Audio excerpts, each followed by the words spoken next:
Welcome to our channel. Today we how to secure your stock market knowledge with Investopedia, full guide step by step clearly. Begin by visiting the Investopedia website at www.investopedia.com. Once you're on the home page, familiarize yourself with the layout.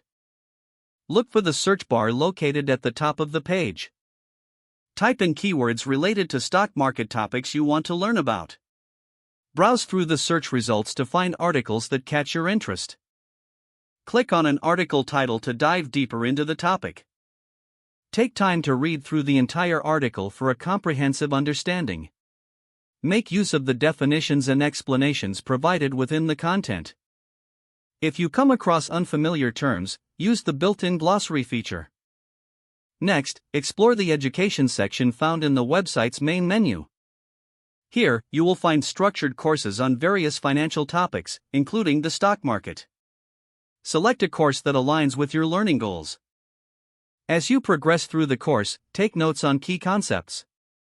Engage with interactive quizzes offered throughout the lessons to test your understanding.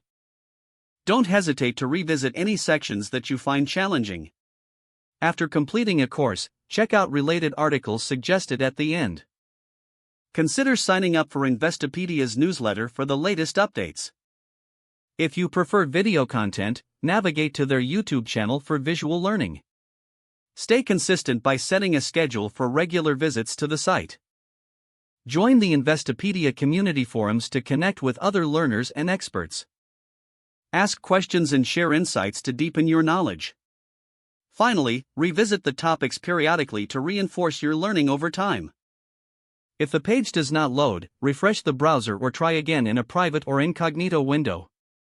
Make sure you are using the correct email address, then retype it carefully to avoid small typos. If your password is not accepted, use the reset option and create a new strong password you can remember. Check your spam folder for verification or security emails, then complete any requested confirmation steps. Enable two-factor authentication if available to improve account security and reduce unauthorized access risk. After signing in, review your profile details so your contact information and settings are accurate and current. Don't forget to like this video and subscribe to our channel for more step-by-step tech guides.